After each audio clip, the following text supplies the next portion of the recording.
तपाईँ यदि share related कारोबार गर्न इन्ट्रेस्टेड हुनुहुन्छ भने यो भिडियो तपाईँहरूको लागि। सो यो भिडियोमा तपाईँलाई म शेयर रिलेटेड कारोबारको लागि सुरुबाट लास्टसम्म के बेसिक रिक्वायरमेन्ट हुन्छ त्यो बारे डिस्कस गर्नेछु। सो ढिला नगरिकन म सुरु गर्छु है त।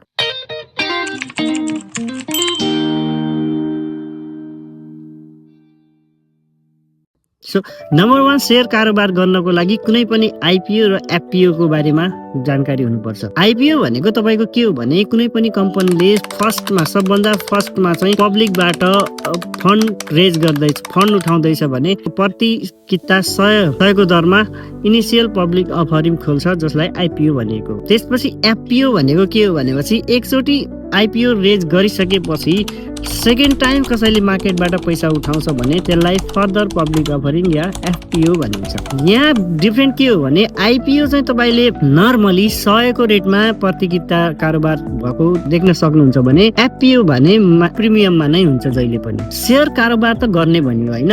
अब त्यसको लागि फर्स्टमा चाहिँ के चाहिन्छ त? सबभन्दा पहिले नम्बर 1 तपाईँले चाहिँ ब्याङ्क एकाउन्ट चाहिन्छ। सेभिङ एकाउन्ट या करेन्ट एकाउन्ट जुन भए पनि हुन्छ, तर ब्याङ्क एकाउन्ट चाहियो।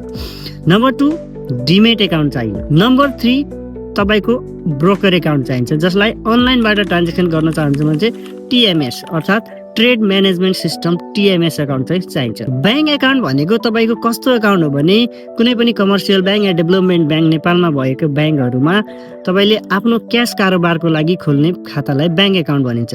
अब यो शेयर कारोबारमा कता युज हुन्छ भनेपछि यो चाहिँ तपाईँले पैसाको कारोबार, शेयर किन्नुभयो, बेच्नुभयो। शेयर किन्नुभयो भने पैसा तिर्नलाई ब्याङ्क एकाउन्ट थ्रु तिर्नु पर्यो, बेच्नुभयो भने पैसा कहाँ आउनु पर्यो? तपाईँको ब्याङ्क एकाउन्टमा आउनु पर्यो। सो ब्याङ्क एकाउन्ट किन युज हुने भयो भने क्यास ट्रान्जेक्सनको लागि, ट्रान्जेक्सन सेटलमेन्टको लागि, क्यास रिलेटेड ट्रान्जेक्सन सेटलमेन्टको लागि चाहिँ ब्याङ्क एकाउन्ट चाहिने भयो। नम्बर 2 त्यसै गरी डिमेट एकाउन्ट। यो डिमेट एकाउन्ट भनेको के हो भनेदेखि जसरी तपाईँले ब्याङ्क एकाउन्ट खोल्नुभयो क्यास ट्रान्जेक्सनको लागि, त्यसरी नै शेयर जम्मा गर्न या शेयर विथड्र गर्न, यसरी बुझौँ। शेयर जम्मा हुने या शेयरलाई विथड्र गर्न चाहिँ तपाईँले डिमेट एकाउन्ट खोल्नुपर्छ। सो शेयर रिलेटेड ट्रान्जेक्सनको लागि डिमेट एकाउन्ट भयो। अब यो डिमेट एकाउन्ट खोलिसकेपछि त्यसपछि टिएमएस चाहिँ किन चाहियो भन्नुहुन्छ भने अब त्यो शेयर कारोबार चाहिँ डिमेटमा भयो, डिमेटमा आयो, तपाईँको शेयर आइपिओ भन्नुभयो, डिमेटमा आयो, डिमेटमा जम्मा भयो। अब त्यसलाई बेच्नु पर्यो। डाइरेक्ट तपाईँले डिमेटबाट त्यसलाई सेल गर्न सक्नुहुन्न हो। त्यसको लागि चाहिँ यो ट्रेड म्यानेजमेन्ट सिस्टम टिएमएस चाहिन्छ। यो चाहिँ तपाईँले ब्रोकरहरू नेपालमा लिस्टेड भएको, नेप्सेमा लिस्टेड भएको ब्रोकर, यहाँ नेप्से भनेको नेपाल स्टक एक्सचेन्जलाई चिनिन्छ र त्यसमा लिस्टेड भएको धेरैवटा ब्रोकरहरू छन्। त्यसबाट ब्रोकर एकाउन्ट खोल्न सक्नुहुन्छ। 1-2वटा इक्जाम्पल दिन्छु म ब्रोकरहरूको। कुमारी क्यापिटल 94, हरेक नेप्सेले हरेक ब्रोकरलाई एउटा युनिक नम्बर दिएको हुन्छ जसलाई ब्रोकर कोड भनिन्छ। जस्तै कुमारी क्यापिटलको 94 भयो हैन, दीपशिकाको 38 भयो। यसरी चाहिँ कोड राखेको हुन्छ। अब यो सबै बुझिसकेपछि अब तपाईँलाई ब्याङ्क एकाउन्ट खोल्न जानु पर्यो रे। ब्याङ्क एकाउन्ट खोल्न के डकुमेन्ट चाहिन्छ, के डकुमेन्ट लिनु पर्यो? नम्बर 1 पासपोर्ट साइजको फोटो। नम्बर 2 तपाईँको नागरिकता। अहिले कुनै ब्याङ्कले तपाईँलाई यो नेसनल आइडी कार्ड पनि माग्ने गरेको छ, किनभने रिसेन्ट नेपाल राष्ट्र ब्याङ्कको सर्कुलर अनुसार नयाँ खाता खोल्दाखेरि या पुरानो खाताहरूको केवाइसी भेरिफिकेसनको लागि नेसनल आइडी कार्ड चाहिँ कम्पलसरी भनेको छ। दो यो अहिलेसम्म कुनै पनि ब्याङ्कले कम्पलसरी चाहिँ गरेको छैन, तर भएको खण्डमा राख्ने भनेको छ। त्यसपछि तपाईँलाई चाहिन्छ एड्रेस प्रुफ। सबै ब्याङ्कले माग्दैन, कुनै ब्याङ्कले एड्रेस प्रुफ। यो कस्तो डकुमेन्ट हो भनेपछि तपाईँको अहिलेको जुन ठाउँको एड्रेस भन्नुहुन्छ त्यो ठाउँलाई जस्टिफाई गर्ने, त्यो ठाउँ रिफ्लेक्ट हुने, त्यो ठाउँ देखिने कुनै डकुमेन्ट चाहियो। फर इक्जाम्पल इलेक्ट्रिसिटीको बिल, अनि युटिलिटी बिलहरूमा वाटरको bill, water payment, bill payment, या तपाईँको कुनै ब्याङ्क एकाउन्टको स्टेटमेन्ट जसमा तपाईँको एड्रेस पनि देखिन्छ भने त्यसलाई पनि लिन सक्नुहुन्छ। तर यो सबै ब्याङ्कले कम्पलसरी गरेको छैन, कुनै ब्याङ्कले सब भयो भने लिँदा भयो। त्यसपछि डिमेट एकाउन्ट खोल्नु पर्यो। ब्याङ्क एकाउन्ट भयो, त्यसपछि डिमेट एकाउन्ट खोल्नु पर्यो।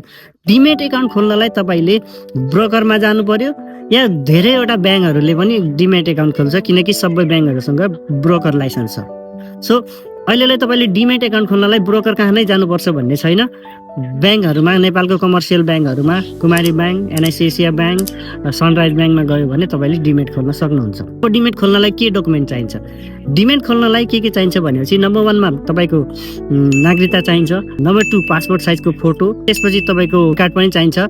यति भयो भने तपाईँको डिमेट एकाउन्ट खुल्छ र ब्याङ्क एकाउन्ट पनि चाहिन्छ। डिमेट एकाउन्ट खोल्नलाई है। ब्याङ्क एकाउन्ट किन चाहिन्छ भने डिमेट एकाउन्टमा तपाईँको ब्याङ्क एकाउन्ट अपडेट भयो भने अनि त्यसपछि तपाईँले आइपिओ भर्नुभयो, आइपिओ भरेपछि तपाईँको डिमेट एकाउन्टमा सेयर आउँछ, सेयर आएपछि तपाईँको त्यो सेयरमा डिभिडेन्ड आउँछ, डिभिडेन्ड आएपछि कुन ब्याङ्क एकाउन्टबाट ट्याक्स काट्ने, क्यास डिभिडेन्ड हो भने कुन ब्याङ्क एकाउन्टमा जान्छ, त्यो चाहिँ सबै डिमेट एकाउन्टमा ब्याङ्क एकाउन्ट अपडेट भएपछि बल्ल फर्दर प्रोसेस हुन्छ तपाईँको। ल त्यसपछि डिमेट एकाउन्ट पनि खुल्यो। डिमेट एकाउन्ट खुलिसकेपछि तपाईँलाई टिएमएस एकाउन्ट चाहिन्छ।